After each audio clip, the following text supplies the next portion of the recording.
tu cherches un chargeur de batterie et tu es complètement perdu. Parce qu'il a trop de dénominations, il y a trop de batteries différentes et tu ne comprends rien. Et bien là, c'est ce qu'on va voir. Là, tu peux voir, par exemple, il y a 4 batteries 12 volts pour voiture. Ces 4 batteries, elles sont totalement différentes dans leur technologie.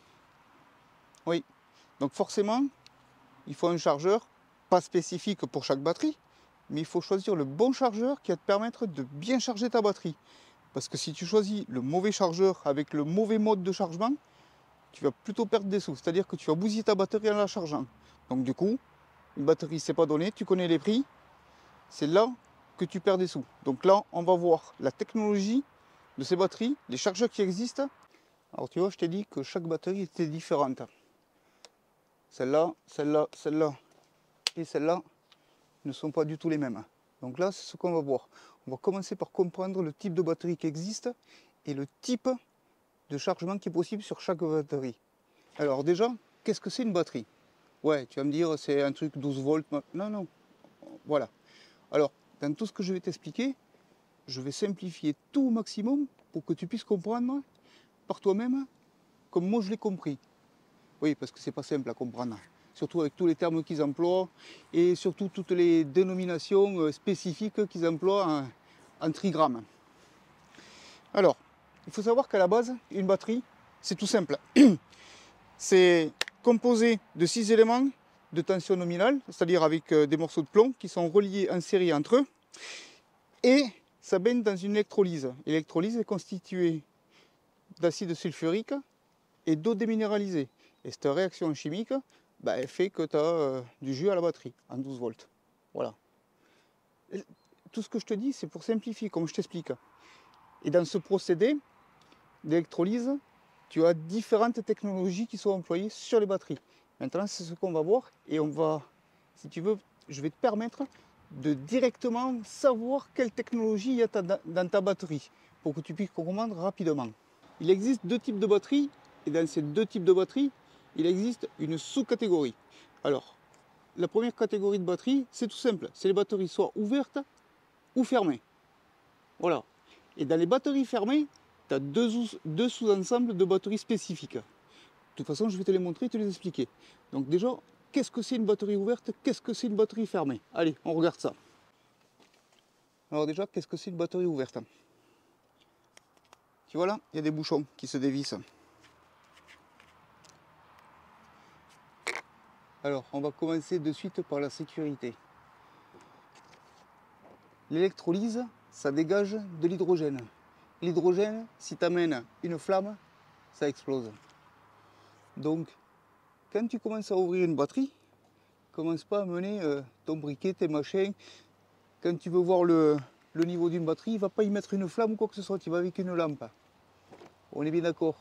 On ne fume pas, mâcher, rien. Il y a des émanations dessus. Alors, la batterie ouverte, c'est ça, tu vois. C'est un bouchon que tu peux enlever. Et quand tu rates dedans, tu y vois le liquide qu'il y a.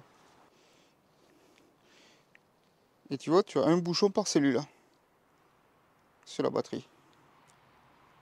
Et quand tu regardes à l'intérieur, tu vois le liquide au fond. Ça, c'est une batterie dite ouverte. Maintenant, une batterie fermée, c'est quoi? Ça, c'est une batterie étanche. Pourquoi? Parce qu'il n'y a pas de bouchon. Tu vois dessus, il y a rien. Tu peux pas dévisser comme celle-ci.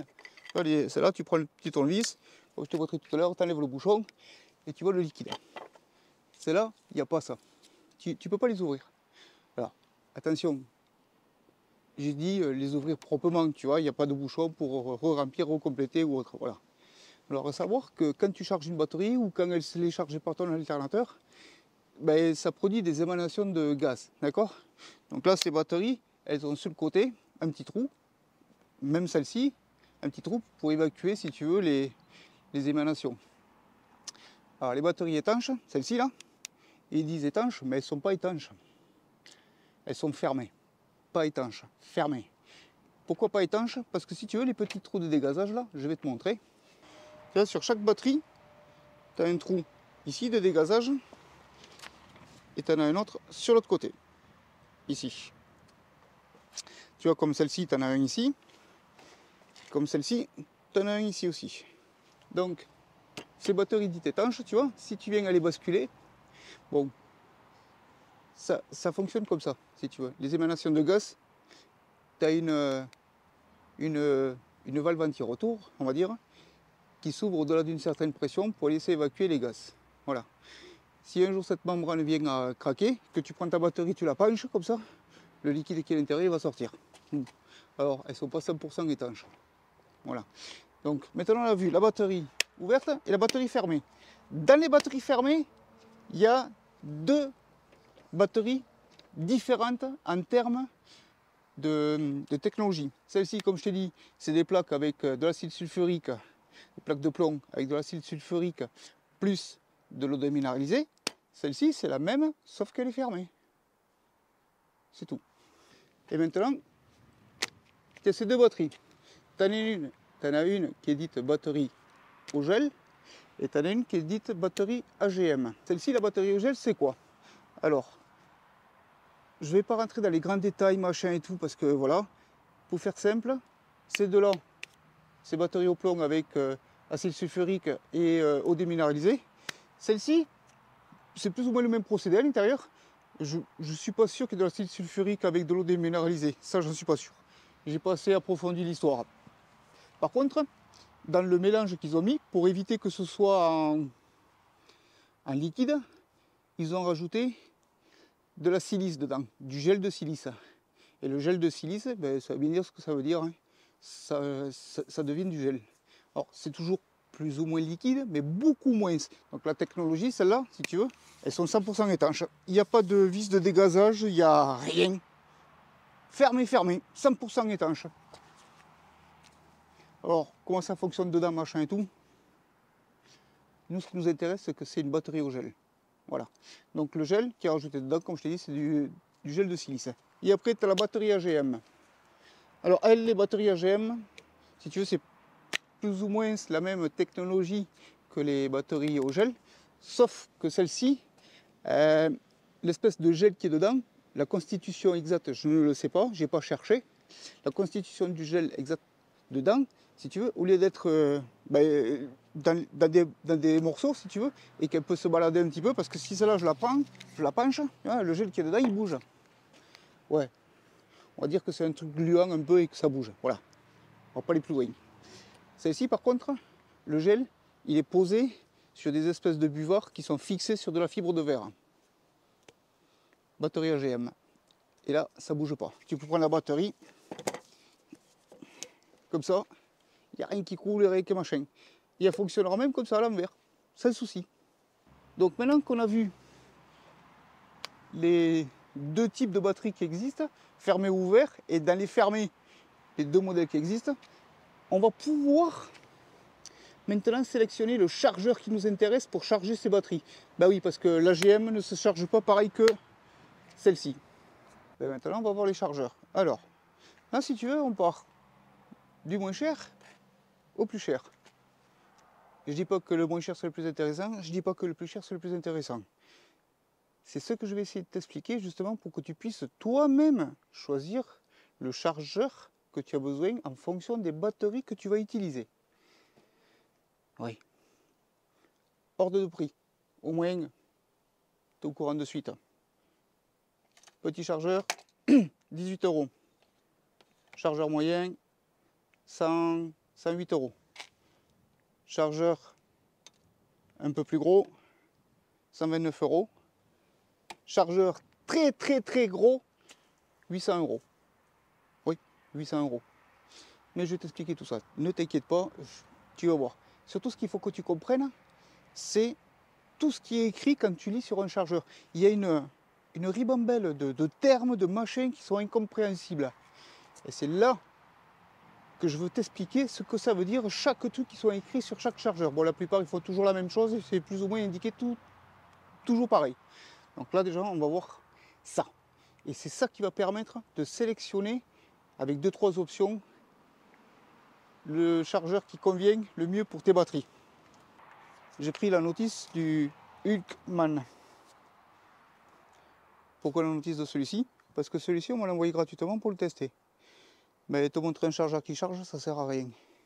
Moi, ce que je veux te montrer, c'est comment ça fonctionne un chargeur et comment ça fonctionne une batterie. C'est ça qui est intéressant. Et c'est après à toi de voir le chargeur qui te correspondra. Donc, comme j'ai que celle-ci de notice sous les mains, c'est ce que je vais te dire. Bon, 2 secondes, parce que tu sais que les petits vieux, on a besoin de lunettes. Hein. Ouais, ça fait moins sérieux, plus sérieux, je sais pas. Alors, tu vois, par exemple, quand je lis la notice, ah oui, la notice est en français, hein, donc c'est vachement simple à lire. Donc si tu veux, quand tu lis la notice, dessus il te parle de batterie WET, W-E-T, MF, EFB, calcium, lithium, AGM.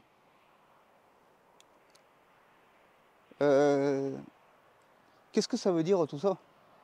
Bah oui, parce que je pense bien que quand tu regardes ça, tu as dû faire comme moi. Qu'est-ce que c'est ce truc-là encore?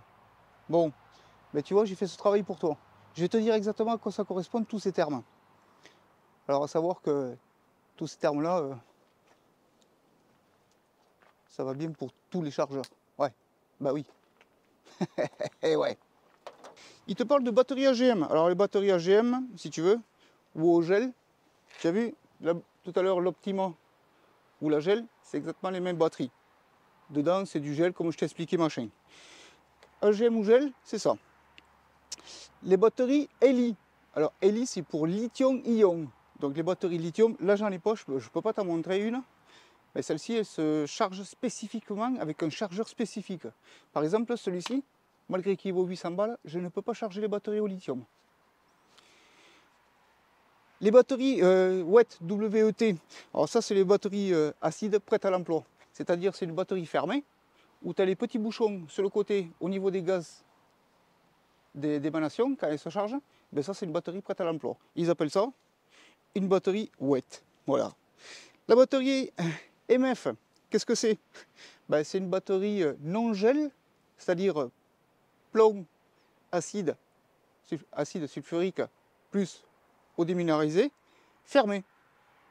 Batterie MF. Alors MF, je ne sais pas pourquoi ça veut dire, mais voilà. C'est une batterie fermée, plomb acide, traditionnelle si tu veux. Voilà.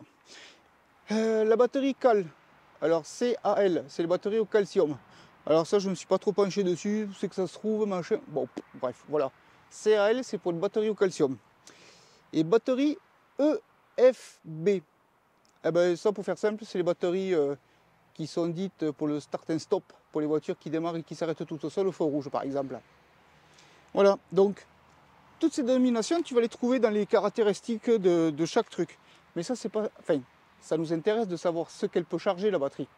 Par exemple, tu vois, si j'avais acheté celui-ci que je voulais charger du batterie au lithium, ben, je ne peux pas le faire. Donc, si je n'avais pas regardé les caractéristiques du chargeur, eh ben, je me serais fait couillonner. Donc, il faut tout regarder. Alors, pour le premier test que je vais faire, ça va être le plus impressionnant. Ouais, au moins d'entrée, tu sais. Alors, là, j'ai pris le petit à 18 € et j'ai pris le Hulkman. Sur les 2 batteries au plomb standard. Voilà, on ne se prend pas la tête. Bon, on va regarder vite fait ce que j'ai branché, comment j'ai fait, machin et autres. Et après, je t'explique le test que je vais faire dessus. Alors déjà, les 2 chargeurs, ils sont reliés sur la Blue Yeti AC70. Pourquoi? Parce qu'en même temps, je veux tester des trucs avec cette batterie et pour t'en faire part après. Donc les 2 chargeurs sont reliés sur la C70. Comme tu peux voir, celui-ci il charge et celui-ci il charge aussi. Bon, comme tu as pu voir, les 2 chargeurs sont bien connectés. Hein. Voilà. Alors celui-ci, il n'y a aucune certification d'étanchéité, de quoi que ce soit. Mais rien, zéro, nada. Il n'y a rien écrit. On ne sait pas si c'est un IP65, 67, 70, 80, 100, on ne sait rien. Celui-ci, il est certifié IP67. Ça veut dire qu'il est étanche à la poussière et qu'il résiste aux projections. Ça, c'est de l'eau. Ce que je vais te montrer, tu ne le fais pas sur la prise de courant. Ce qui est étanche, IP67, c'est lui, c'est le chargeur.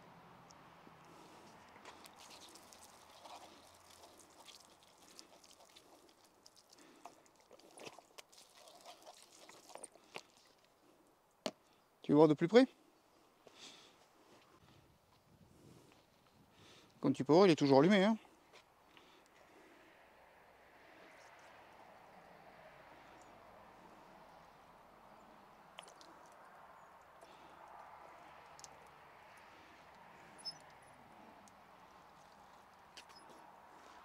Ouais, ça pourrait sembler idiot ce que je viens de te montrer. Mais non, ça ne l'est pas. C'est pas dénué de sens ce que je te montre. Pourquoi? La plupart du temps, nos voitures, elles sont dehors. Et là, tu vas mettre ton chargeur sous le capot, avec le capot à moitié ouvert. S'il pleut, s'il y a de la poussière, machin ou autre. Celui-là, tu as bien vu que j'ai pas mis d'eau dessus, hein. Je m'y amuserai même pas. Du 220 avec de l'eau, tu connais l'histoire, tu sais ce que ça fait. Je ne vais pas t'expliquer. Donc lui, comme il n'y a aucune certification, je ne mettrai même pas une goutte d'eau dessus. Celui-là, tu as vu, j'ai juste lu la notice, c'est marqué IP67 et je l'ai fait. Ça fonctionne toujours, il est en marche, hein, il fonctionne très bien. Donc tu vois, il y a des paramètres à prendre en compte. Maintenant, on va regarder les autres paramètres à prendre en compte. Il existe deux types de chargeurs. Alors, il existe les chargeurs dits intelligents, comme tous ceux qui sont là, et après les chargeurs dits manuels. Alors, les chargeurs manuels, je te mettrai une photo par là. Tu sais, c'est le vieux chargeur du grand-père, où tu as sélection 12 volts, 6 volts, marche arrêt, et c'est tout. Voilà. Il charge, il charge, il charge, il charge, il charge, il charge, il charge. C'est tout ce qu'il fait. Et celui-là, c'est à toi de lui dire sur quelle batterie il est, c'est à toi de lui dire quand c'est qu'il doit s'arrêter. Voilà, si la charge elle arrive à fond, ben c'est à toi de l'éteindre parce que sinon lui il continue à charger, il fait surchauffer la batterie et il peut la bousiller. Voilà. Bon, celui-là on n'en parlera pas. Donc, deux types de chargeurs. On va parler que des chargeurs intelligents. Pourquoi? Parce que les chargeurs intelligents, tu le branches, tu sélectionnes juste la batterie et go, c'est parti. Il se débrouille tout seul comme un grand. La plus grosse option qui est intéressante sur ces chargeurs, hormis le côté de ce qu'il peut faire ou pas faire, c'est à combien il charge en ampères. On va prendre deux cas. Tu vois, celui-ci il charge des batteries 12 volts et 6 volts. Et à côté, il y a écrit 1 ampère. 1 ampère.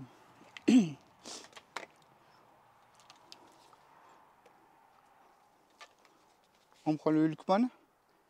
Celui-ci écrit 10 ampères. Tu te rappelles toutes les dominations que je t'ai dit au début? Batterie, machin, tatati, tatata, là, bon, bref. Celui-là, il fait toutes les batteries. Le start and stop, machin, tout, il fait tout. Même la lithium, je crois. Je suis pas sûr parce que j'ai pas bien regardé partout. Mais je crois qu'il fait la lithium. Non, il fait pas la lithium, celui-là. Non, celui-là, il fait pas la lithium. Celui-ci de chez Topdon. Celui-ci, il est donné. C'est un 8, 3 ampères. Et il charge toutes les batteries aussi. Celui-ci, le Hulkman, il est donné pour 10 ampères. Et il charge toutes les batteries. Lithium compris. Et celui-ci aussi. Le premier mode de chargement, c'est le mode normal. Tu prends une batterie au plomb, tu la mets à charger, voilà, c'est le mode normal. Après, tu as les batteries de AGM. Alors les batteries AGM, comme je t'expliquais, tu sais, c'est comme l'Optima, c'est pas les batteries au gel. Gel, c'est pas du tout pareil. La batterie AGM, elle est bien spécifique. Donc la batterie AGM, si ton chargeur ne la fait pas, essaye pas de la charger, tu vas la bousiller. C'est des batteries qui valent plus de 300 €, tu vas la bousiller, cherche pas. Donc il faut bien que quand tu sélectionnes ton chargeur, il faut que ce soit écrit batterie AGM dessus. Après, les batteries au gel ou machin, ils les font tous. Voilà.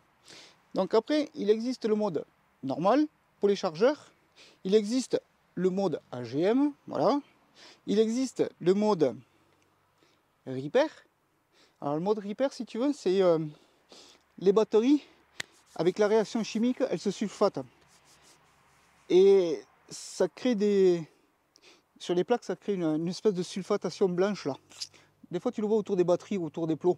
Ben ça, si tu veux, ça augmente l'impédance de la batterie.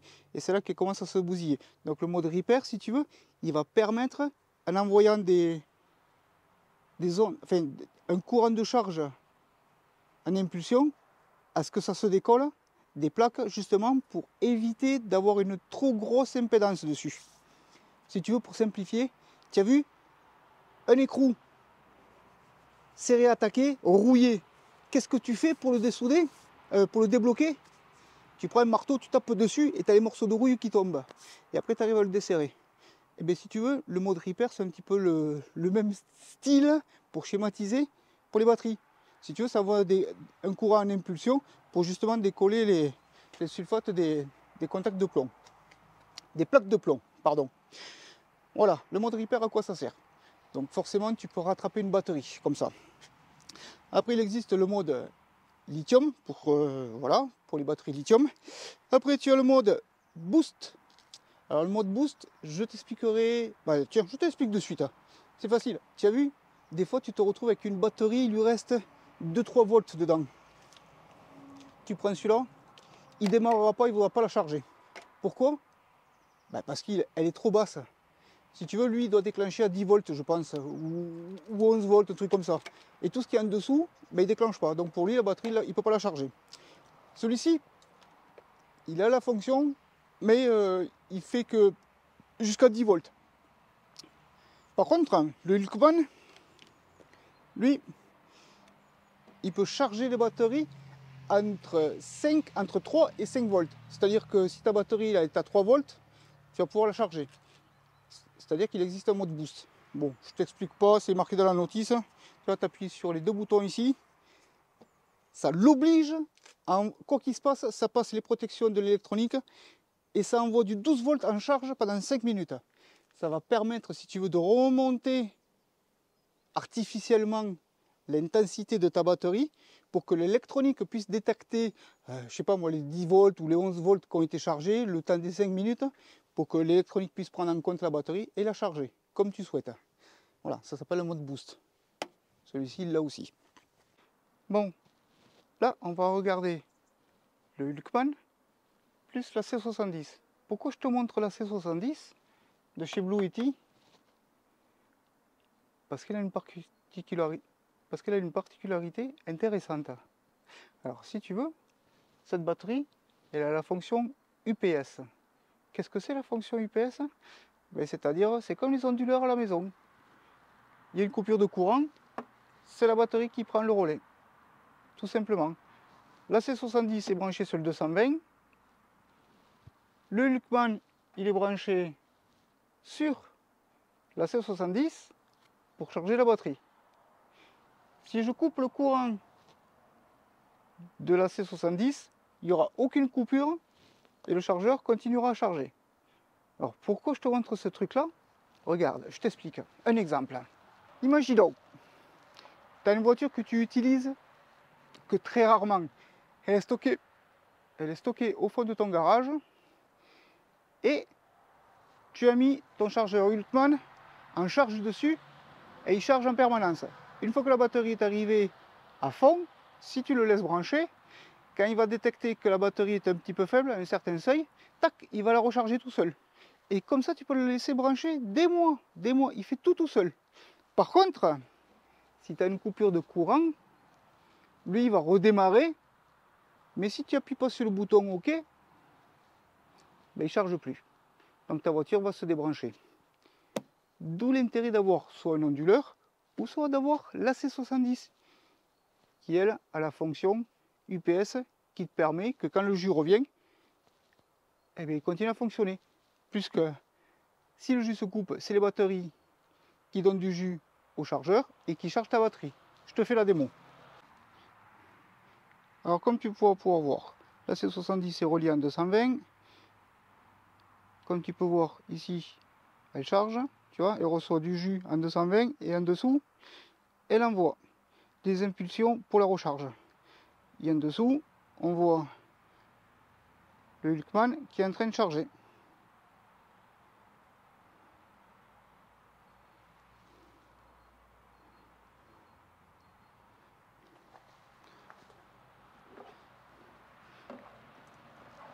Maintenant, on va simuler une décharge de courant. Tac, donc courant coupé. Le Hulkman, comme tu peux voir, il tourne toujours. Hop, hein, voilà, il tourne toujours. Ouais, tu dois appuyer sur le petit bouton ici pour pouvoir faire rééclairer parce que l'écran se coupe au bout d'un moment. Et comme tu peux voir en haut, c'est que la batterie qui a pris la jonction. Maintenant, on va lui remettre le courant à la batterie.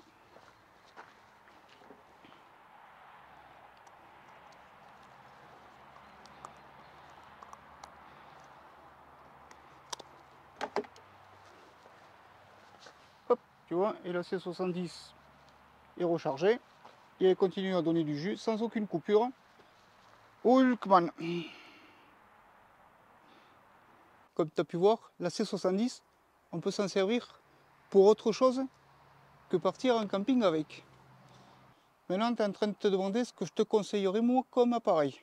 Alors déjà, c'est de prendre un appareil qui charge minimum à 8 ampères. Voilà, minimum. Ça sert à rien d'aller en dessous, c'est des babioles, ça sert à rien. Tu as un tracteur tondeuse, achète un truc à 18 €, ça suffit. Voilà, voilà, ok. Là, je dis rien. Tu as une voiture, tu as une batterie start and stop, tu as une batterie AGM comme moi j'ai dans mon Jeep et comme celle-là va aller dans l'autre Jeep, eh bien, il te faut un chargeur spécifique pour ne pas bousiller ta batterie.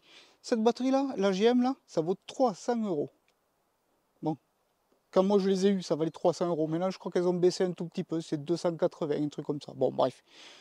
T'imagines, tu bousilles une batterie à 300 €? Je suis désolé, voilà. Je prends pas un truc à 18 € pour bousiller une batterie à 300 €. Ouais, moi, c'est ce que je fais. Le Hulkman, franchement, en termes de fourniture, il est complet. Hein. L'allume-cigare,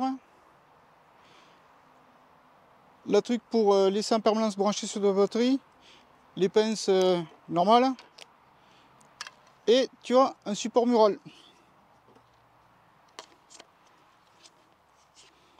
Hop là. Tac. Tu as un support mural pour le mettre avec. Et en plus, tu peux mettre même les pinces dessus.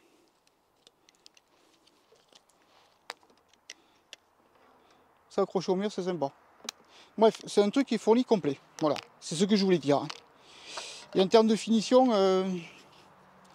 je le trouve aussi sympa, voire un petit peu mieux que le Top Down. L'écran est vachement lumineux, vachement bien. Après, en termes de... Il n'y a que toi qui vas pouvoir faire le choix. De toute façon, pour tout, je te mettrai les liens en descriptif de la vidéo en dessous. Et tu feras ton choix. Si tu as besoin de rien, tu auras peut-être appris quelque chose. Si tu as besoin de quelque chose, tu pourras sélectionner ce que tu as besoin. Ouais, ils m'ont aussi envoyé un booster de batterie. Comme d'habitude, c'est fourni avec les pinces, avec un allume-cigare parce que tu peux t'en servir de powerbank. Et surtout, ils le fournissent avec le chargeur rapide. Comme tu peux voir, il n'y a plus rien qui s'allume, il n'y a même pas un voyant, il n'y a rien, rien de rien. Il n'y a même plus assez de jus pour allumer les voyants. Donc là, lui, on va devoir le passer en mode booster. Donc en mode booster, c'est simple, tu appuies sur les deux boutons ici, pendant un moment, tu entends clac, et c'est là qu'il est prêt à démarrer. Tu vois, ah ben tiens, regarde, tu vois là, il me dit, tiens, je vais te montrer, au moins, tu vas pouvoir comprendre. Là, il me dit que la batterie, alors, tu vois, il est chargé à 79%, et il me dit que la batterie, pouf, elle est sèche. Il faut la réactiver. Voilà, c'est bon, c'est activé. Allez.